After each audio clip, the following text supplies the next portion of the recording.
A fog-covered valley in the Appalachian Mountains, a family that lived there for 65 years, and then vanished without a trace. No bodies, no records, no explanation. Only one house left behind, leaning, rotting, as if time itself refused to claim it. Inside that house, a hidden journal dating back to 1897. Pages describing an arrangement, a burden that required children, a cellar no outsider was meant to see. Photographs taken across 5 decades show different families. Yet in every image, the same pale figure stands silently in the background, unchanged, unaged. Was it superstition, mountain folklore, or something far more deliberate? Tonight, we enter the Pruitt Homestead and uncover the secret no one in those hills ever dared to speak aloud. Disclaimer. This is a fictional narrative created for storytelling and entertainment purposes only. Any resemblance to real persons or events is purely coincidental. Chapter 1. The House That Refused to Be Forgotten. Late October fog settled thick over McDowell County, West Virginia, as though the mountains themselves were exhaling something old and unspoken. The road that led to the abandoned Hawley property had long since been reclaimed by weeds and fractured stone, forcing Sarah Chen to park a quarter-mile away. At 32, Sarah had spent nearly a decade documenting forgotten places, schools overtaken by ivy, mining towns swallowed by silence, railway stations where no trains would ever return. Her audience, largely American and British viewers who found comfort in slow, reflective exploration, trusted her not to sensationalize. She preferred atmosphere over theatrics. But the Hawley house felt different, even before it came into view. When it finally emerged from the mist, it did not appear abandoned in the ordinary sense. It leaned slightly, as though listening. Its second-floor windows were hollow and black, yet oddly reflective. The wooden siding had peeled away in strips, exposing dark beams beneath, like ribs under skin. She adjusted the strap of her camera pack and whispered into her recorder. The Hawley family reportedly lived here from 1887 until 1952. According to local records, they vanished. No formal death certificates, no relocation documents, just absence. A breeze shifted through the trees, carrying the scent of damp leaves and something metallic beneath it. The front porch sagged dangerously. One support beam had collapsed entirely, revealing shadow beneath the structure. Sarah tested each step carefully before approaching the doorway. The door itself hung ajar, no broken lock, no signs of forced entry. Inside, dust hung suspended in the air like disturbed ash. Faded wallpaper curled away from the walls in pale strips. A cracked mirror above what had once been a fireplace reflected her torchlight, back at her in warped fragments. She began filming slowly. The sitting room showed remnants of ordinary life. A broken rocking chair, a rusted stove, shattered plates scattered across the floor. But there was something arranged about it all. Nothing had been looted, nothing overturned violently. It was as if the occupants had stood up one day and never come back. The staircase groaned beneath her weight as she climbed. Halfway up, her boot cracked through a weak board. She caught herself against the banister, heart thudding. When she pulled her foot free, she noticed the hollow beneath the broken step. It hadn't rotted through naturally. It had been carved. Reaching down carefully, Sarah felt cloth tucked inside, oil-wrapped, protected. She withdrew a small leather journal, its cover stiff and darkened with age. The first page read, March 15th, 1897. My name is Margaret Hawley. I write this as testimony and as warning. What we do here is not born from cruelty. It is necessity. The arrangement cannot be broken. Sarah felt her breathing change. She flipped forward. Mentions of 7 who must live, 7 who must serve. References to the cellar. And then, a passage that made her pause entirely. Robert turned 15 today. Tonight he will understand our duty. By morning he will either be one of us, or he will join the others below. Below. Sarah looked up slowly at the dim hallway around her. The house seemed suddenly smaller. Outside, the daylight had thinned into grey. Her signal showed no service. A sensible person would leave. Instead, she turned another page. Because something inside her needed to understand what the arrangement truly meant. And as the floorboards creaked somewhere deeper in the house, she realized she was no longer certain she was alone. Before we continue, if you're drawn to quiet mysteries, forgotten histories, and stories that linger long after the telling, consider subscribing, and tell me in the comments, would you have stepped inside or turned back at the door? Next, we discover what lies beneath the Hawley house. Chapter 2. The Cellar. Beneath the silence. The kitchen sat at the rear of the house, narrower than Sarah expected, with a single window overlooking a slope of skeletal trees. The sink had rusted through, its enamel chipped like broken teeth. Cupboard doors hung loose on one hinge, revealing jars long evaporated to dust. And in the center of the floor, partially concealed beneath a warped rug, was a square wooden hatch. She hadn't noticed it when she first stepped inside. Now it seemed impossibly obvious. The journal lay open on the counter where she had placed it moments ago. Margaret's final written line before a tear in the page read, "The constable will not search where he does not wish to see. The mountains protect what they are fed." Sarah swallowed. The hatch was sealed with a comparatively modern padlock, newer than the rest of the house's decay. Not polished, but not ancient either. That detail unsettled her more than anything in the journal. Someone had secured this recently. She knelt and brushed aside grit, bringing her torch closer. The lock bore scratches, not vandalized, used. Her bolt cutters felt heavy in her hands. For a moment she hesitated, thinking of responsibility, legality, the ethics of intrusion. But if children had truly disappeared here, if something had been concealed for generations, she positioned the cutters. The snap echoed far louder than it should have. For a heartbeat, the entire house seemed to hold its breath. Then she lifted the hatch. Cold air rose immediately. Thick, earthen, damp, not merely stale, buried. Stone steps descended into blackness. Her torch beam cut only a narrow path, swallowed quickly by the dark. She switched on her chest-mounted camera light and began her descent slowly, each step deliberate. The temperature dropped sharply. The cellar was not shallow. It opened into a cavern far larger than the footprint of the house above, carved directly into the mountainside. Wooden beams reinforced the ceiling, some newer than others. And lining the walls were photographs, hundreds of them, pinned carefully in rows. Children, teenagers, adults, pale faces, eyes hollow not from age, but from something withheld. Beneath each photograph, names were etched into the stone itself, not painted, carved. Emily Thatcher, 1891. Robert Hawley, 1899. Sarah Jenkins, 1902. The list stretched across decades. The dates did not mark births. They marked something else. Her breathing echoed too loudly.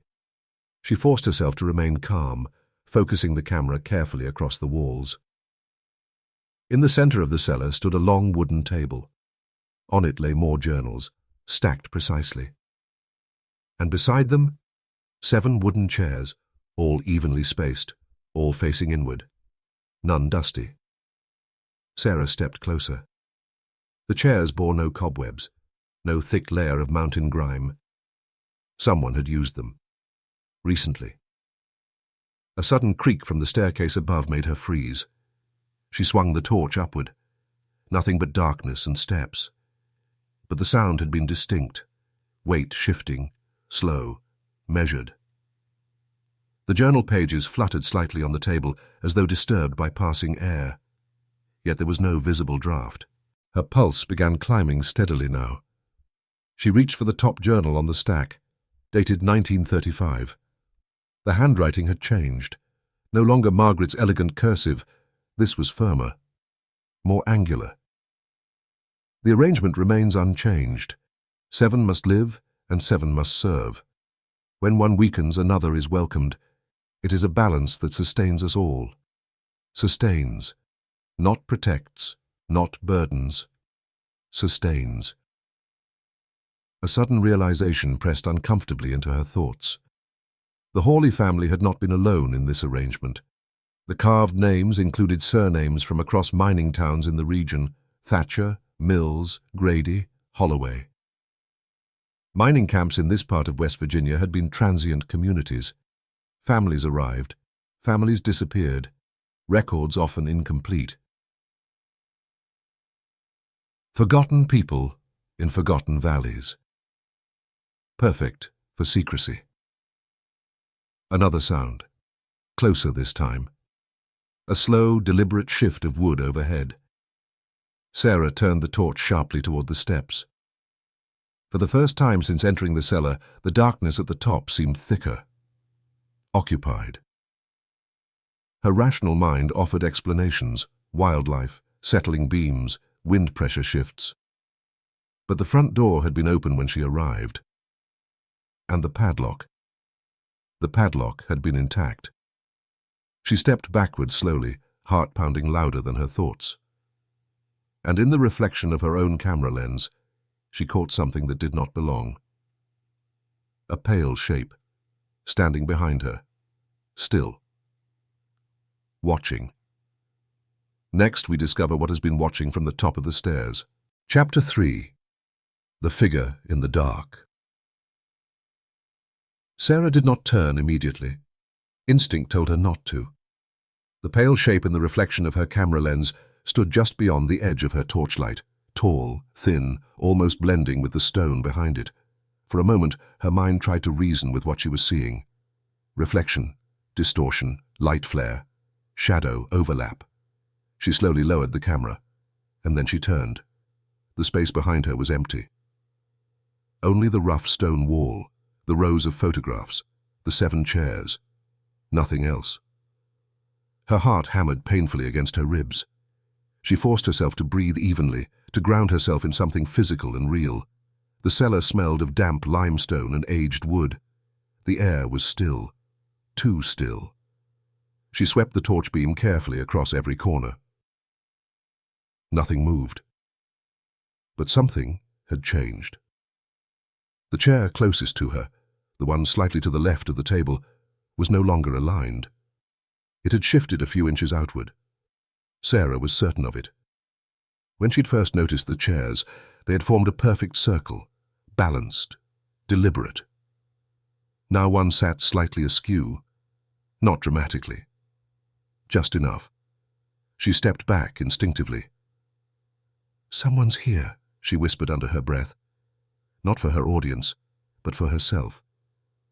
Her rational side insisted it was adrenaline distorting perception, fear altering memory. She had been startled, that was all. But then she noticed something else.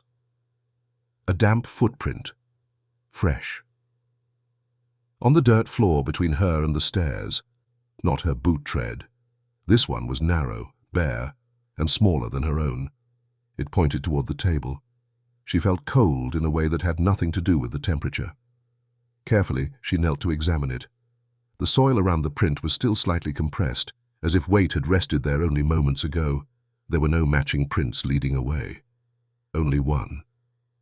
As though someone had stepped into the center of the room and then vanished. Her breathing became shallow now. The journals, her torchlight flicked toward them again. There were 5 stacked neatly. Now there were 6. The newest one lay open. She hadn't opened it. It rested on the table as though waiting. Slowly, unwillingly, she stepped forward. The date written on the page was recent. October 28th, 2025. Today, she came, as they always do, drawn by silence, drawn by curiosity. The mountains still choose wisely. The handwriting was unfamiliar, clean, controlled. Her throat tightened. We have waited many years since the last arrangement, but the number must remain 7. Sarah staggered back from the table as though it had burned her. This was impossible. She had arrived alone. She had broken the padlock herself. The cellar had been sealed. A quiet sound drifted from the staircase again, but this time it was not wood. It was breathing. Slow, measured, patient. Her torch beam shook as she pointed it upward. A figure stood at the top of the steps. Not fully visible, only a silhouette against the faint grey light filtering down from the kitchen. Tall, thin, watching. And behind it, another shape. Smaller, still. The air in the cellar felt heavier now, pressing inward. A thought began forming in her mind, unwelcome and difficult to accept. The Hawley family had never truly vanished. They had simply gone underground. Another bare footprint appeared in the dirt beside the first, forming a pair, facing her. And then, softly, one of the 7 chairs scraped across stone. No hands visible, no movement seen, just sound. Deliberate, inviting. Sarah realized something then that made her blood run cold.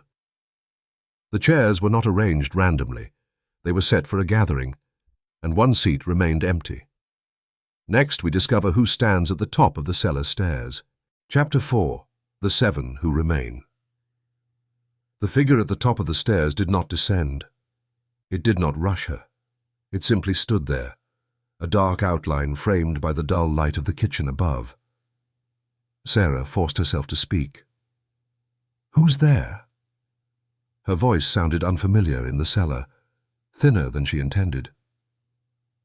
No answer came, but the smaller figure behind the first shifted slightly, just enough that her torchlight caught something pale, a face perhaps, before retreating back into shadow.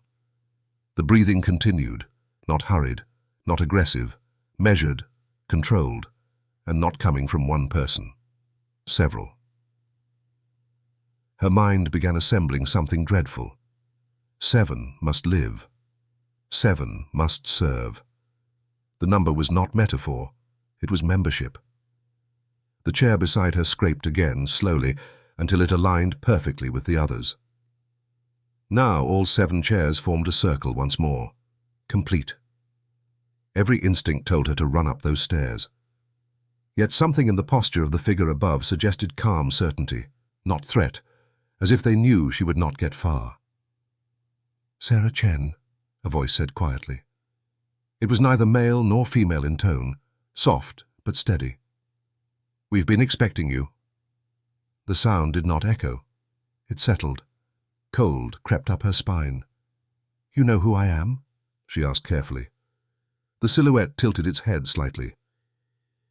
"You documented Raven's Bridge Asylum in 2021, the Franklin Depot collapse, St. Alden's Chapel ruins." Her stomach tightened. Those locations were rarely discussed outside her channel's niche audience. "You seek forgotten stories," the voice continued. "We are not forgotten. We are simply uninterrupted." A second figure stepped forward, just enough for her to see gaunt cheeks and pale skin, stretched thin, almost translucent in the dim light. The person did not look sick. They looked sustained, preserved.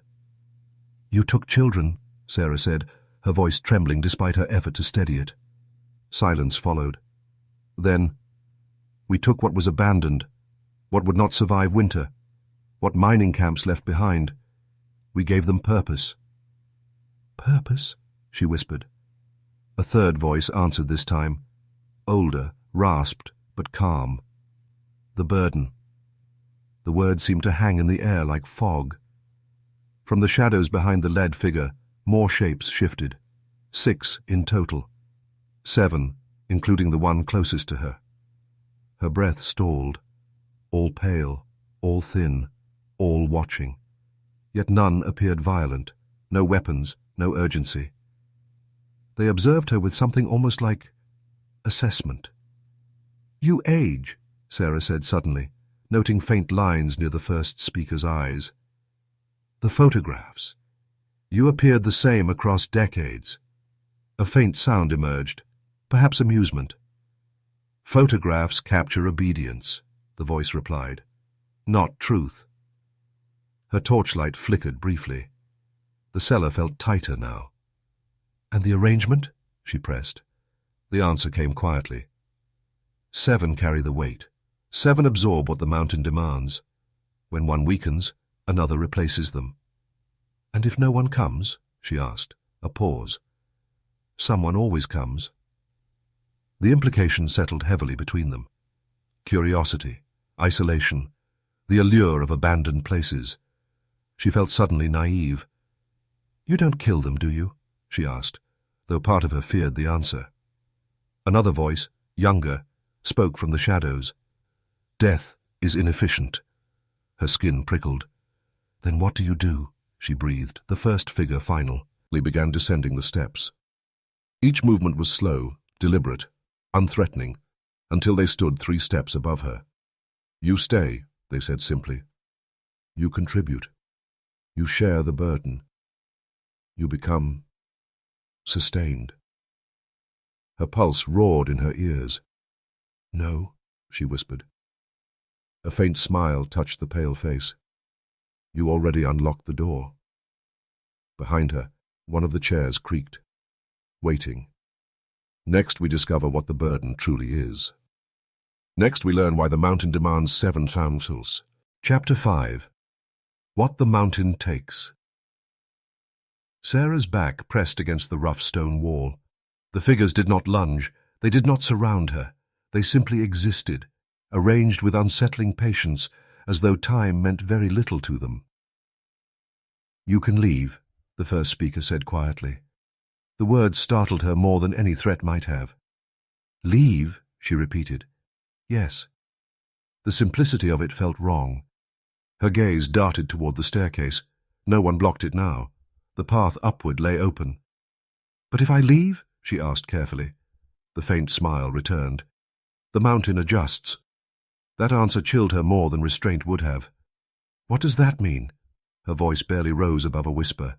The youngest among them, the one whose voice had spoken earlier, stepped slightly closer into the weak light. Their face seemed no older than 18. Their eyes, however, carried something immeasurably older. "The mountain is unstable," they said calmly. "It always has been." Sarah's mind raced. Mining towns, abandoned shafts, gas pockets, cave-ins. "For over a century," the first figure continued, "there have been collapses avoided, floods diverted, illness contained within the hollow rather than spreading outward." Her breathing slowed despite herself. "You're saying you prevent disasters?" "We contain them." A long silence settled. "You expect me to believe," Sarah said slowly, "that you're some kind of sacrifice?" "No," the older voice corrected gently. "Containment." They gestured to the carved names on the wall. "Each of us carries a fraction of what would otherwise devastate the valley." A hollow laugh escaped her before she could stop it. "This is mythology," she said. "Survivor delusion passed down through generations." "If it is," the first speaker replied evenly, "then why did the mine collapse in 1952 stop at the riverbank?" The 1952 red ash collapse. 43 miners killed. Yet the structural damage had been strangely limited compared to projections. She had covered it briefly in an early video about Appalachian industrial decline. That information was not widely known. Her silence encouraged them. "We were 7 then," the voice said softly. 1 weakened. The air in the cellar seemed to grow heavier. "And what happened?" she asked. "We adjusted." The word carried weight. Her pulse quickened again. "You mean you replaced them?" A slight nod. "We do not take randomly. We observe. We wait for those already drawn to the edges." Her stomach tightened. Explorers, runaways, transients, people who wander where maps thin out. "You feed on them?" she asked. "No." It was almost offended. "We divide what presses against this land. Sorrow, collapse, rot. It must anchor somewhere. We anchor it." Her thoughts spiraled. Environmental containment theory? Psychological delusion? Group ritual sustained by belief? "You live longer," she said quietly. Longer, the figure confirmed, but never freely. For the first time, she sensed something fragile beneath the calm exterior. Exhaustion. You think this is immortality, the youngest voice added. It is endurance. Sarah looked around at the chairs again. 7 seats, 7 anchors. And if I refuse? She asked. The reply came without anger. Then you leave, and the mountain finds another. A distant rumble echoed faintly through the stone. Not from footsteps, from deep underground. The figures did not react. You feel it now, the first speaker observed. The vibration lingered for several seconds, subtle but real. Coincidence? She insisted, though doubt had begun to root itself in her certainty. Every generation says that, the older voice murmured. Her eyes drifted back to the staircase again. Freedom was only a dozen steps away. But something inside her whispered a dangerous question. What if leaving truly changed nothing? What if walking away only passed the weight to someone less prepared? And what if staying meant discovering whether this was madness or terrible truth? The rumble sounded again, slightly stronger. Dust loosened from the beams above. None of the 7 moved. They simply watched her, waiting. Next, we discover what happens when the mountain tests its boundaries. Chapter 6. The Weight of Choice. Sarah's palms were slick against the rough stone wall. The cellar's cold pressed into her bones, chilling her through every layer of clothing. The 7 figures remained still, patient and almost statuesque, their presence more oppressive than any movement could be. She tried to gather her thoughts. Her rational mind screamed at her to run, to ascend the stairs, and flee the house that seemed alive with expectation. But her curiosity, the same force that had driven her through abandoned towns, collapsed as quickly as it had arisen. Something darker, more instinctual, kept her rooted. The youngest figure, the one with the strangely aged eyes, stepped closer again, light from Sarah's torch catching the hollows beneath their cheeks. You are hesitant, the voice said softly, almost kindly. We do not compel. The mountain compels itself. Meaning? She asked, her voice trembling. You feel the pull, another voice answered, older, measured. The mountain has always taken what it needs, and sometimes it waits. Sarah glanced at the 7 chairs. 1 seat remained vacant. She felt its significance like a weight pressing on her chest. You expect me to sit there? She asked, barely able to voice it. The figures did not respond. The air seemed thicker around that chair, almost tangible, as if the wood itself were calling. What happens if I refuse? She pressed, trembling. The oldest figure finally moved, their hands clasped lightly in front of them. Refusal is permitted. But understand this, they said, voice echoing faintly off stone. The mountain does not release its debt easily. The weight finds another, and the consequences are not ours to carry. Sarah's breath caught. Consequences. Another. The implication was undeniable. The mountain's demands had never been random, and those it had chosen before, the names carved on the stone walls, Hilkur, had been contained, sustained, preserved, but only at a cost. She looked once more at the journals on the table. They were heavy with knowledge.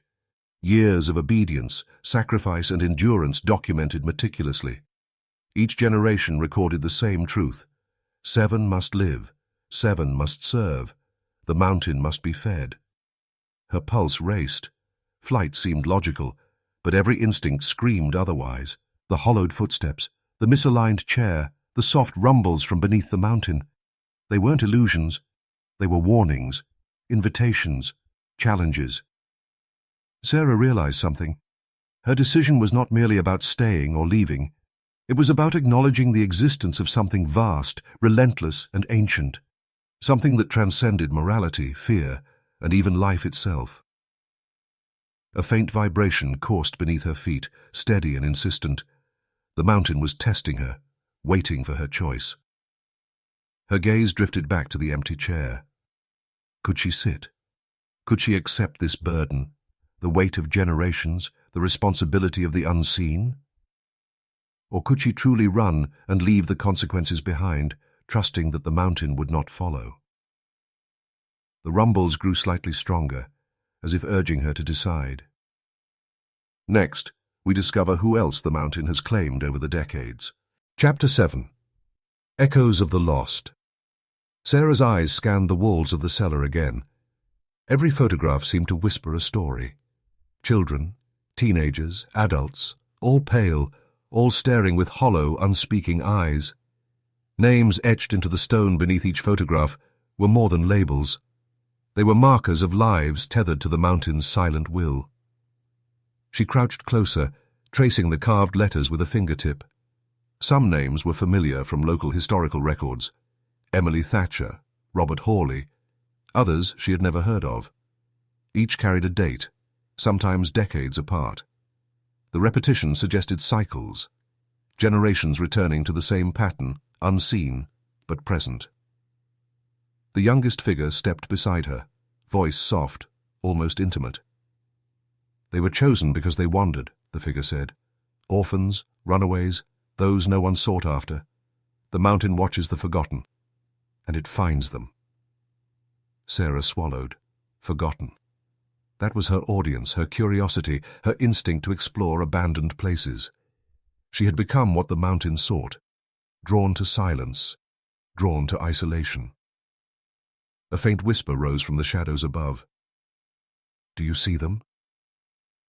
She followed the direction of the sound.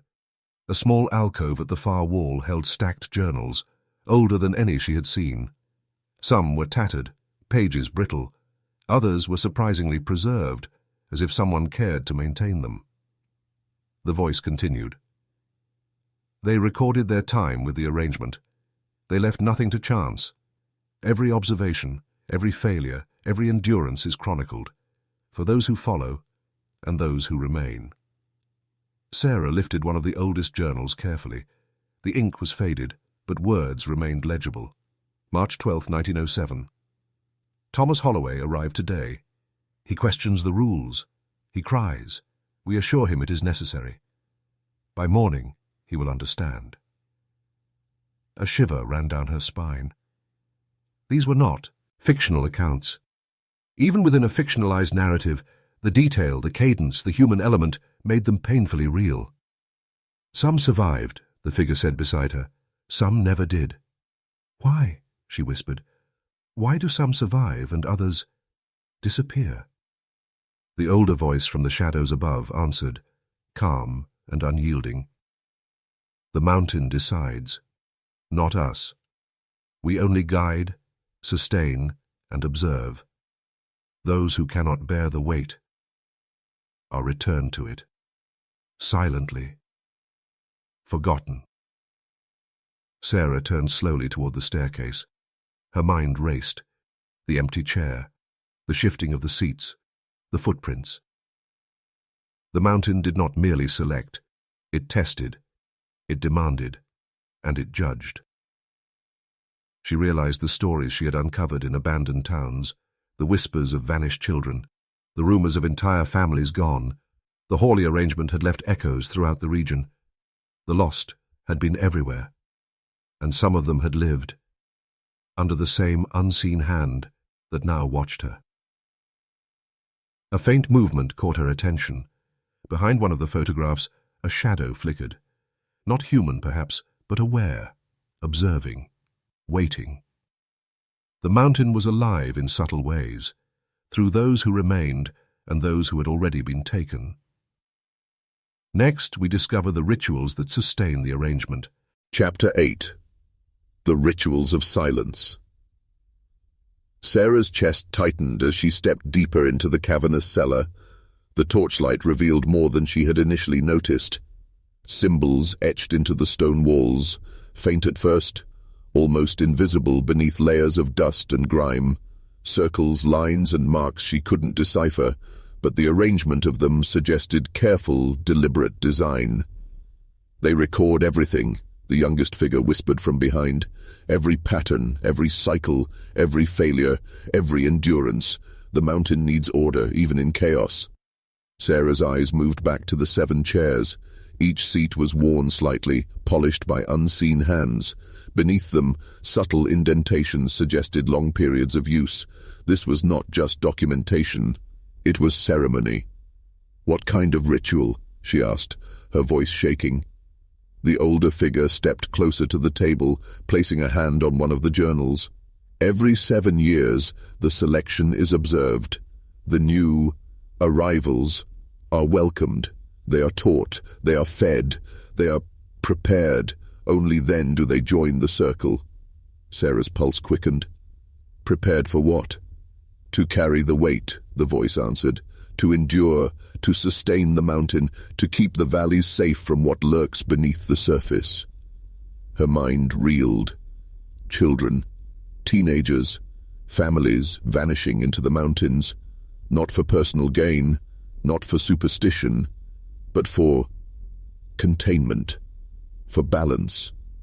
The faintest echo of movement drew her gaze to the shadows again.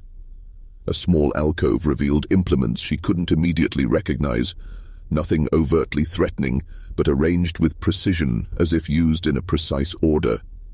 "They learn obedience," the youngest voice explained. "They learn timing, they learn the rhythm of the mountain, and in return they live longer than most outside these walls." Sarah tried to process the information, her logical mind struggling against the horror and disbelief. Survival, endurance, ritual. The mountain demanded it all, and the Hawley family had become its intermediaries.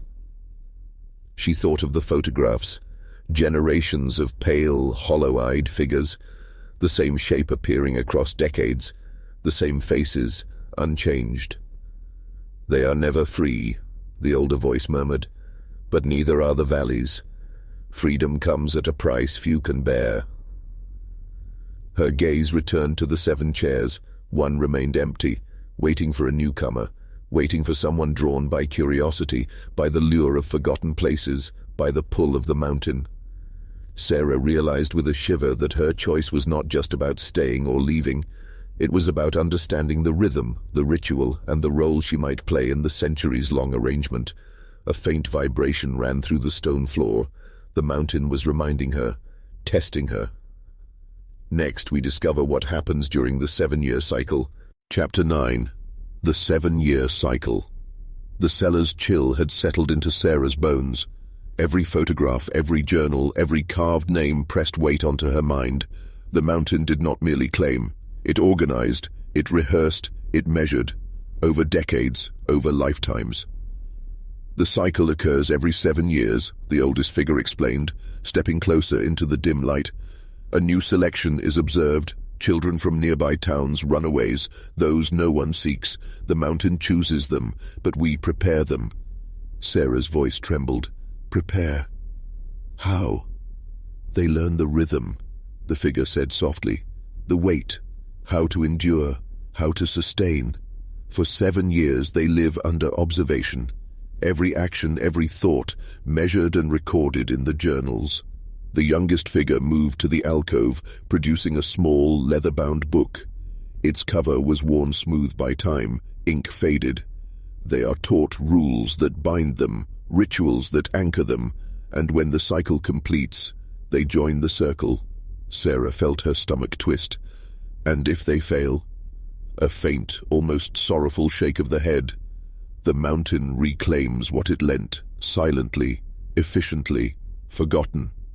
Her gaze shifted to the 7 chairs once more. Each represented a guardian of the mountain's balance.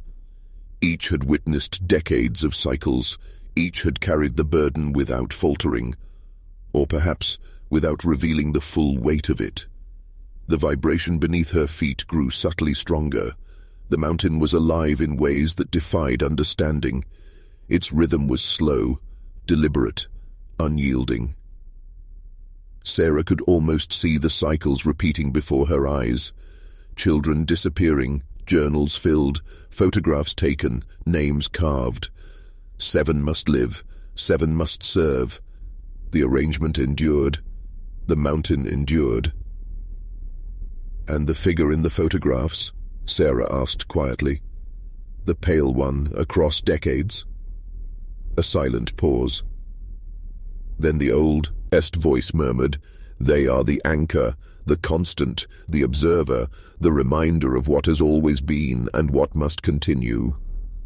Her pulse raced. The mountain's design was far beyond human comprehension, yet it was orchestrated meticulously by those who lived within its embrace, the Hawleys and their chosen successors. A faint, shifting sound echoed from the shadows. Sarah's torch flickered, revealing movement among the photographs. The pale figures in them seemed to stir. The mountain's cycle was not just history, it was active, present, watching. Next, we discover the stories of those who survived their first cycle. Did you know?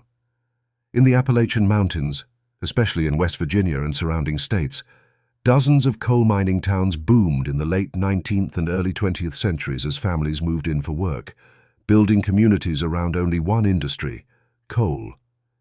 These towns weren't spooky fantasies. They were very real places with homes, schools, and families. But when the coal industry declined after the 1950s, many of these settlements were abandoned almost overnight. Entire communities were left empty as jobs dried up, and families were forced to relocate to cities seeking work. Ruined structures, deserted streets, and silent homes remain today, especially in places like Thurmond and Nuttallburg in West Virginia, preserved as ghost towns by national parks. This real economic collapse and mass departure is what gave rise to many stories of vanished towns and missing people in Appalachian lore. Not supernatural forces, but real families displaced by industry and time. Chapter 10. Survivors of the Arrangement. Sarah's eyes traced the rows of photographs once more. Faces frozen in time, yet each exuded a haunting familiarity. She wondered, had anyone truly escaped the mountain's reach, or did survival merely mean a deeper entanglement with the arrangement? The youngest figure stepped closer. "Some endure," they whispered. "Some complete the first cycle and live to continue the second. They learn to bear what most cannot. They adapt and they remain." "Adapt how?" Sarah asked, voice tight. "They learn patience, obedience, observation. They carry the burden internally before it is required externally.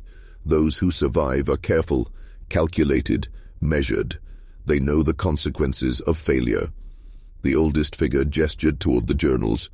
"Read them. See their stories, names etched in stone, dates marking arrivals, milestones, transitions. Every survivor is documented, every lesson recorded." Sarah picked up a journal dated 1925. She flipped to a page. "Eleanor Mills has completed her first cycle.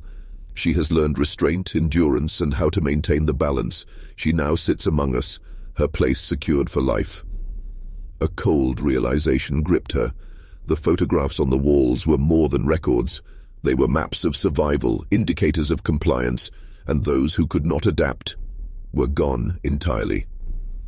The faint vibration in the cellar grew stronger, almost rhythmic, echoing through the stone. The mountain was alive, and it was watching every movement. "Why do they remain so pale?" Sarah asked. "Why does no one age?" A gentle nod from the youngest figure. "Sustained, preserved. Their vitality is not stolen. It is shared with the mountain. They exist in balance, visible to the world, yet hidden from its reckoning."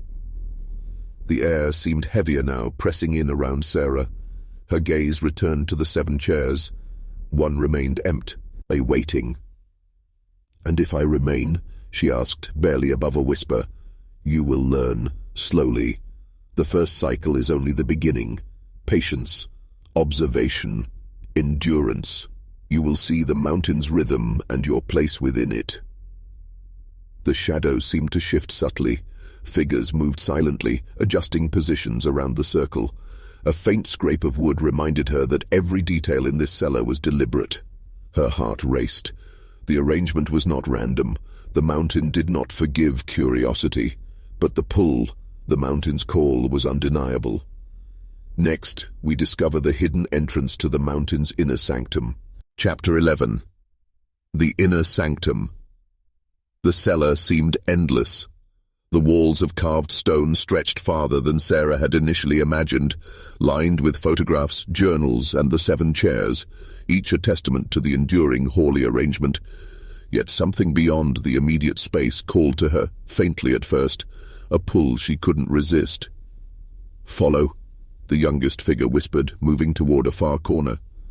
Sarah's torch flickered as she stepped carefully, boots crunching softly over the dirt floor. Her gaze caught another hatch, smaller than the one she had opened earlier, nearly hidden behind stacked journals and shadows. "This?" she asked. "Yes," the older figure replied. "Few are allowed beyond this point. The inner sanctum is where the mountain's will is most manifest, where the arrangement's power is concentrated." Sarah knelt, brushing dust aside.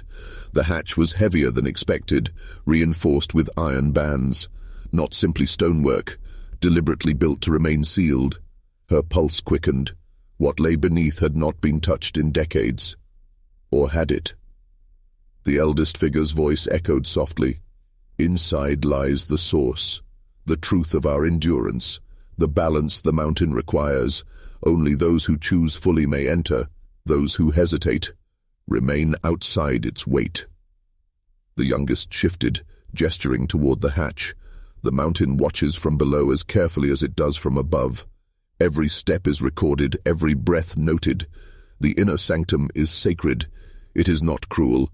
It is necessity. Sarah's hand hovered over the latch. Her rational mind screamed, warning her of danger, of madness, of human evil preserved across generations. But the pull, the quiet insistence in her chest, was irresistible. As her fingers gripped the iron ring, the vibration underfoot intensified. The mountain was alive beneath her feet. It trembled, patient and deliberate.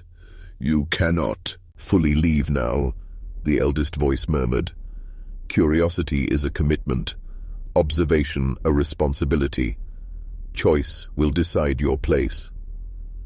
Sarah exhaled slowly, realizing that stepping into the inner sanctum would forever change her understanding of what the mountain required and what the Hawleys had maintained for over a century. The hatch creaked as she lifted it. Darkness awaited, thick and impenetrable, carrying with it the weight of decades of survival, ritual, and the mountain's unseen will. Next we discover the true power hidden beneath the mountain. Chapter 12. Beneath the mountain, Sarah lowered herself carefully into the darkness. The air inside the inner sanctum was damp, heavier than the cellar above, carrying a faint metallic tang that made her stomach tighten. Her torchlight illuminated rough stone walls, carved meticulously with symbols she didn't understand, but whose precision suggested purpose beyond simple decoration. The eldest figure followed silently, hands folded, stepping lightly. The youngest lingered at the entrance, their pale eyes scanning every corner as though ensuring Sarah's safe passage. "This is where it begins," the eldest whispered, "where the mountain's will manifests fully. The arrangement above is preparation. Here, the weight is concentrated." Sarah moved forward slowly. The floor sloped downward gradually, revealing a natural cavity beneath the carved stone. In the center was a shallow pool of water, its surface black and reflective, undisturbed.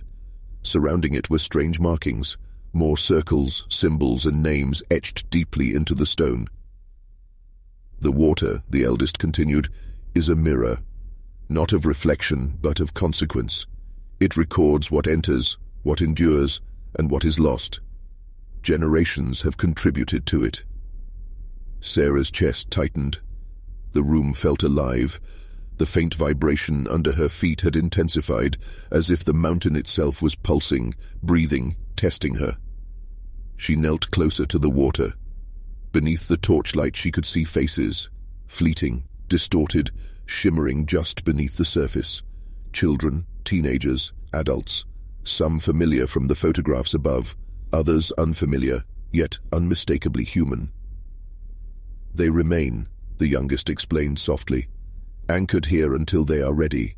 The mountain sustains them, preserves them, observes them." A shiver ran down Sarah's spine. The arrangement was no longer a story of the past. It was active, present. She could feel the weight of countless lives pressing silently from below, tethered to the mountain, and by extension, to her presence. "You see," the eldest voice said, "this is why the seven must serve, not for power, not for immortality, but to preserve balance, to contain what would otherwise destroy the valleys. The mountain cannot fail." Sarah's mind reeled. Survival was not simply living, it was endurance, observation, bearing a burden imposed by an unseen force older than the mountains themselves. The water rippled faintly, as if acknowledging her awareness.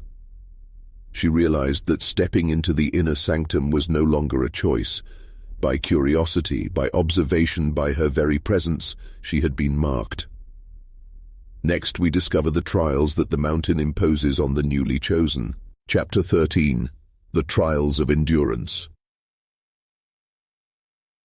Sarah stood at the edge of the black pool, heart hammering as the faint reflection of shifting faces shimmered beneath the surface.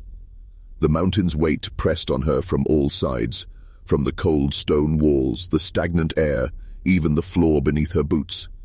Every instinct screamed to retreat, yet something inside whispered she had already stepped beyond the point of return.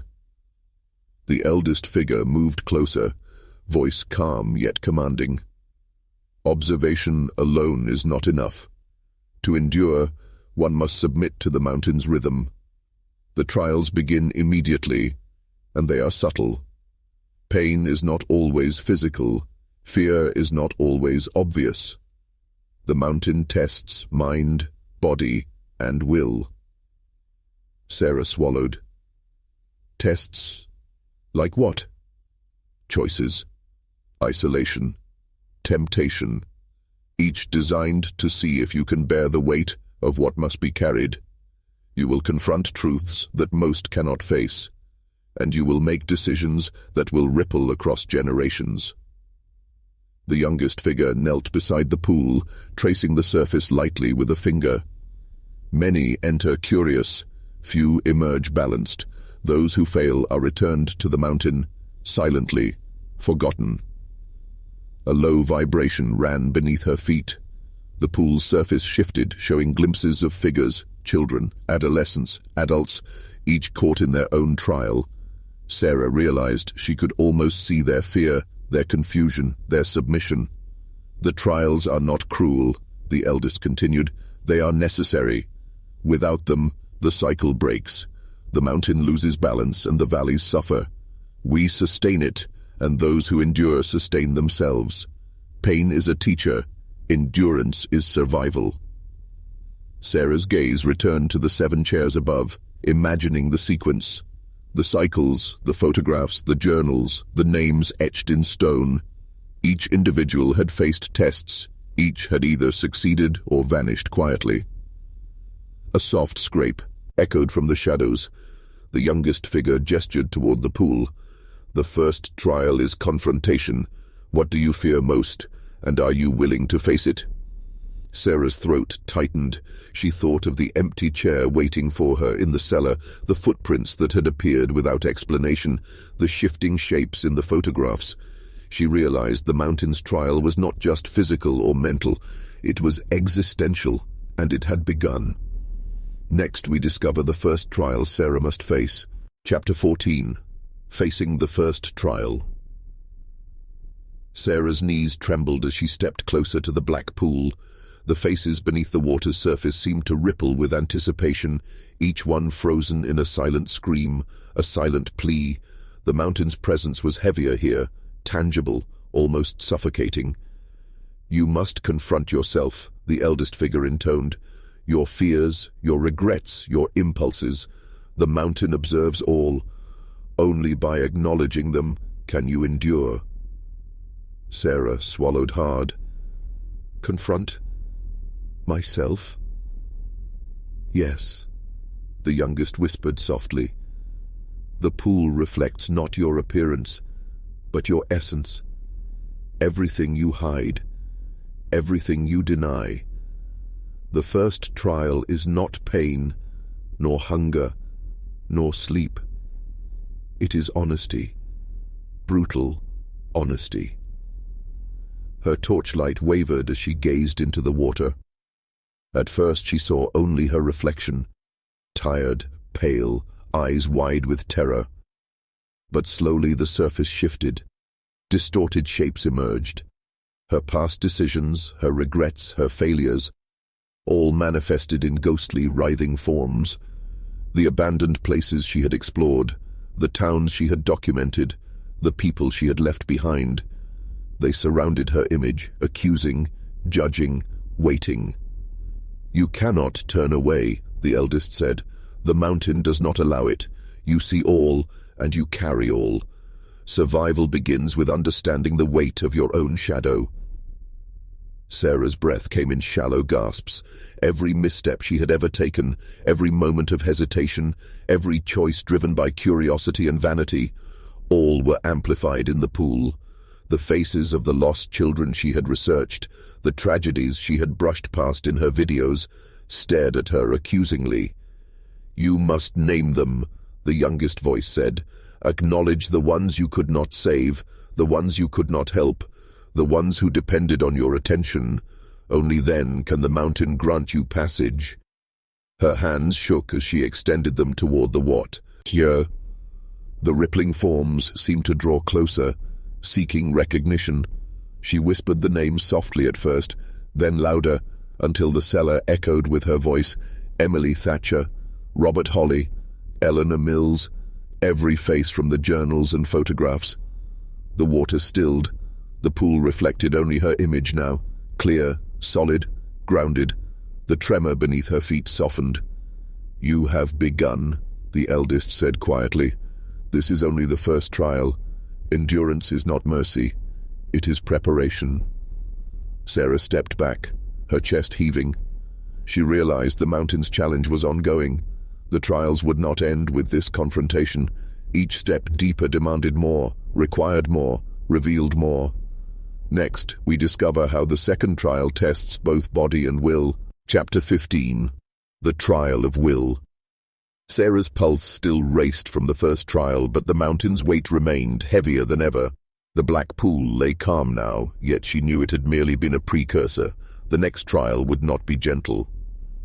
The eldest figure motioned toward a narrow passage at the rear of the inner sanctum. The second trial challenges body and mind. Endurance without comprehension is meaningless. You must walk the path, but it will test more than steps. Sarah hesitated. The passage was dark, narrow, carved roughly into the stone. A faint draft whispered through, carrying the scent of damp earth and something metallic. The vibration beneath her feet seemed to pulse with anticipation, almost urging her forward. "You do not walk alone," the youngest figure said softly, "but you will feel isolated. The mountain measures resilience, patience, and your response to pressure. Every misstep, every hesitation, every heartbeat matters." As she stepped into the passage, the walls closed slightly, forcing her to move carefully. The space was claustrophobic, shadows stretching unnaturally, flickering with the torchlight. She could hear subtle sounds, scraping stone, distant dripping water, each amplified, twisting perception. Her mind raced. The mountain was not merely physical. It played on fear, uncertainty, and exhaustion. She felt herself questioning every decision that had brought her here. What had seemed like curiosity now felt like recklessness. Halfway through the tunnel, the walls seemed to constrict further. The passage widened and narrowed unpredictably. A low, almost imperceptible rumble vibrated through her chest. She stumbled, catching herself on the rough stone. Her pulse pounded. Her body ached, but the mental strain was worse. Every shadow seemed alive, every sound amplified. "You feel the weight?" the eldest voice asked from above, though Sarah could not pinpoint their exact location. "This is the mountain's method, to see if your will can endure pressure, isolation, and fear simultaneously." Her torch flickered again, revealing faint markings along the walls. Symbols like those in the inner sanctum, etched in precise repetition. They seemed to guide her, or perhaps mislead her. Hours, or minutes, she could not tell, passed. Sarah's breathing grew ragged. Her limbs threatened to collapse, yet the pull of the mountain compelled her onward step by step. Finally, the tunnel opened into a vast cavern. Stalactites hung overhead like jagged teeth. The floor sloped downward toward another black pool, larger than the first. Its surface shimmered, reflecting a faint light from somewhere deep within the cavern.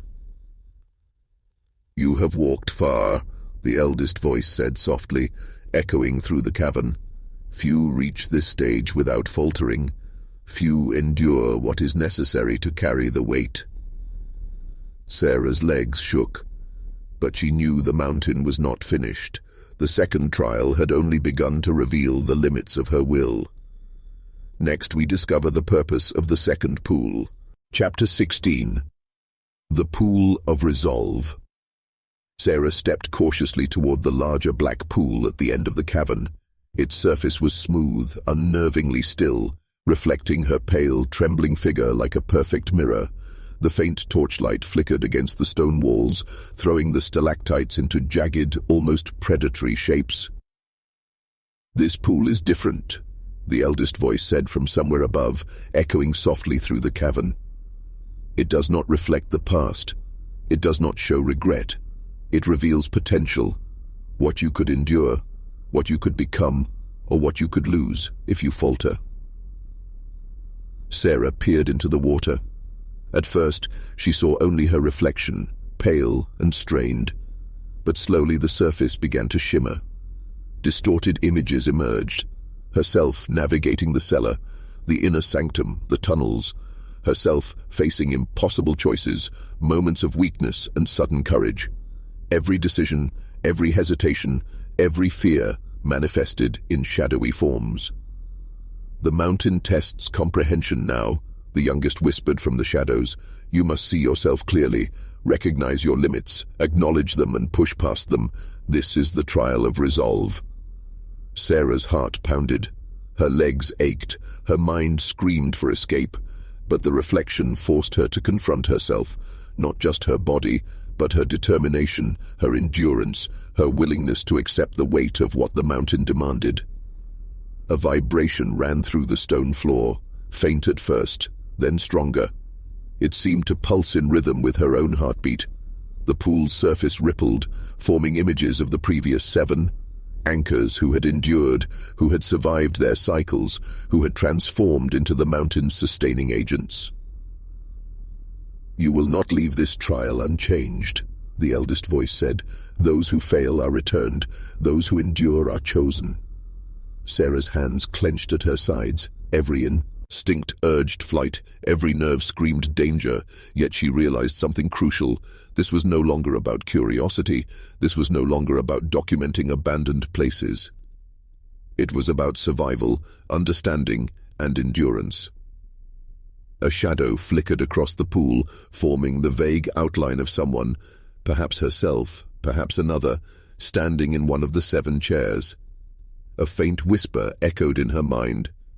"Choose wisely, endure fully, or the mountain will reclaim what it lent."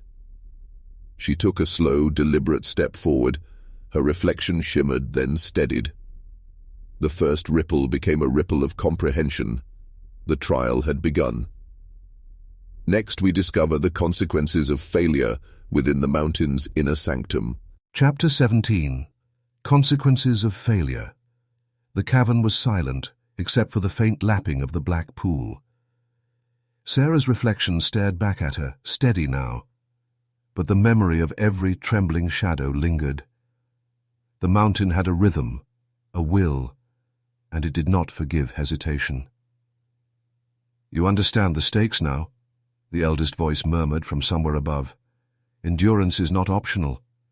Failure is absolute." Sarah swallowed, her throat dry. "What happens? If someone fails?" A long silence answered her. Then the youngest figure stepped closer, voice calm yet chilling. "The mountain reclaims them, not as punishment, but as correction.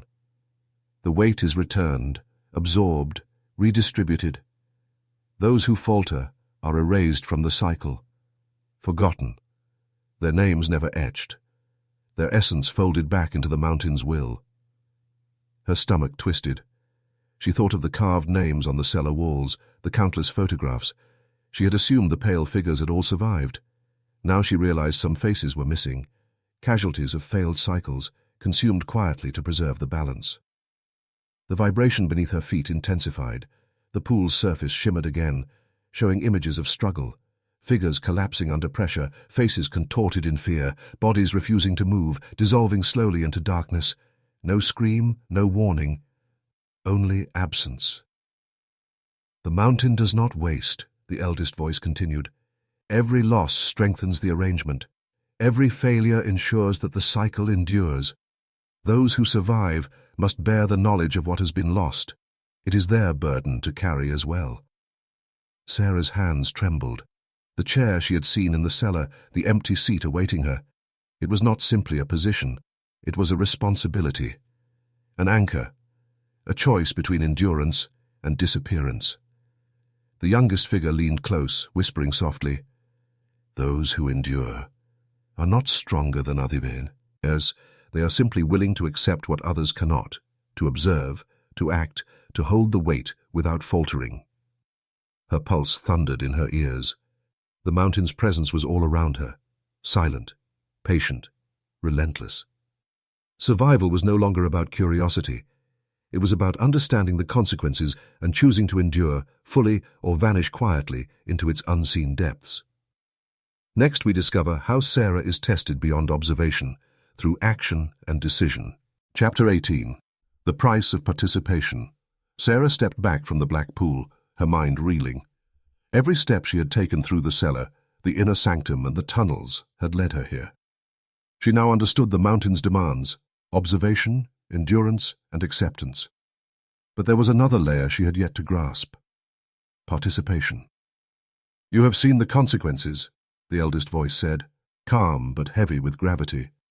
"Now you must understand the price of involvement. To observe is not enough. To endure is not enough. You must act. You must carry your role willingly." Sarah's pulse quickened. "Act? What does that mean?" The youngest figure gestured toward the chairs. "The arrangement requires caretakers, observers of the cycle, anchors. Each who participates assumes responsibility for maintaining the balance. The mountain does not distinguish mercy from cruelty. It distinguishes endurance from failure." She looked at the 7 chairs again, one still empty. The thought of sitting there, of accepting the role, filled her with dread. Yet stepping away had its cost. The mountain's weight would not vanish. Its debt would demand a replacement. "You must choose," the eldest voice said. "Step into the role, or step away and leave the consequences to another. But know this: those who leave do not escape entirely. The mountain follows, and it will find someone else to bear the weight." Sarah's thoughts swirled. The missing children, the pale figures across decades, the journals and photographs documenting every success and every failure, all pointed to the same truth. The mountain required guardians, participants, observers who could endure the cycle without faltering. Her fingers brushed the edge of the empty chair. She imagined sitting there, feeling the subtle pull, the pulse beneath her feet, the silent expectation. It was terrifying, and oddly grew. "Ning, the choice is yours," the youngest whispered. "Not to choose is also a choice, but it will carry consequences beyond what you can imagine." Sarah exhaled slowly, realizing that participation was more than survival. It was acceptance of responsibility for something ancient, relentless, and unforgiving. To join was not to seek power, but to preserve balance. To leave was not freedom, but a gamble with lives she might never see. Next, we discover the moment Sarah must decide: to remain as an anchor or attempt escape. Chapter 19. The Moment of Decision. Sarah stood before the empty chair, torchlight flickering across the cavern walls. Her hands trembled, and her heart pounded so loudly she feared it might betray her. The mountain's pull beneath her feet was stronger than ever, steady, insistent, as though urging her toward the inevitable. "You have seen the trials," the eldest voice murmured. "You have faced fear, endurance, observation and consequence. Now comes the choice. To remain as an anchor, or to leave and accept the mountain's judgment." Her mind raced. Every photograph, every journal, every pale figure from decades of the arrangement flashed before her eyes. She remembered the children, the cycles, the hollow stairs, all part of a chain that spanned over a century. Her curiosity had brought her here, but the weight of participation demanded far more than she had anticipated. "If I sit, what happens?" Sarah whispered. "You assume the responsibility," the youngest figure said softly. "You learn. You endure. You maintain the balance. You become part of what has always been and what must continue." "And if I leave?" she asked, voice barely audible. "If I turn away now?" The eldest figure stepped forward, shadows falling across their face. "The mountain chooses another. But your presence will remain. The memory of your observation, your trials, your fear, they will be absorbed. The ripple of your choice will echo across generations, even if you vanish from here." Sarah swallowed. Her mind screamed for escape, yet her body remained rooted. The empty chair called to her, not with menace, but with a strange, compelling weight. It promised knowledge, endurance, connection to something vast and ancient, but at a price she could scarcely comprehend. The vibration beneath her feet grew, rhythmic like a heartbeat. The pool reflected her indecision, shimmering with every possibility. Sitting, standing, leaving, staying. The mountain was patient, but it demanded acknowledgement. Sarah took a slow, deliberate step toward the chair. Her breath caught. Every instinct told her to flee, yet another part of her, a deeper, instinctive part, felt the pull of purpose, responsibility, and survival. The hollow chamber seemed to lean closer, shadows stretching as if observing her very thoughts. The mountain waited. Next we discover the consequences of Sarah's final choice. Chapter 20. Becoming the Anchor. Sarah's hand hovered over the edge of the empty chair. Every fiber of her being screamed to flee, to escape the mountain, the cavern, the weight of centuries of cycles. Yet the pull was irresistible. The air vibrated with silent expectation, and the black pool shimmered beneath her like a living mirror, reflecting not only her image, but the choices she carried. Slowly, she lowered herself into the chair. The moment her body settled, a subtle warmth spread through her limbs, a strange yet grounding sensation that mingled with the cold stone beneath her. The vibration underfoot steadied, rhythmic, like the pulse of the mountain itself. She realized she had crossed a threshold, no longer merely an observer, no longer just a visitor. She was now part of the arrangement. The eldest figure stepped closer. "You have accepted the weight. Your trials will continue, but your understanding has begun. You are now an anchor. You will endure, sustain, and observe. The mountain's cycle has a new guardian." The youngest figure knelt beside the black pool, tracing its reflective surface. "Your participation ensures balance. The mountain does not reward. It does not punish. It requires. You have chosen to meet that requirement." Sarah's eyes wandered to the walls lined with photographs, journals, and etched names. The hollow stairs of previous generations seemed to shift, acknowledging her presence, integrating her into the continuum of endurance. She felt their weight, their vigilance, their silent guidance. A tremor ran through the cavern, faint but unmistakable. It was a reminder. The mountain was patient, eternal, and relentless. The arrangement would continue, and she would now play a part in its unbroken cycle. Sarah exhaled, understanding at last. Survival was not freedom, it was responsibility.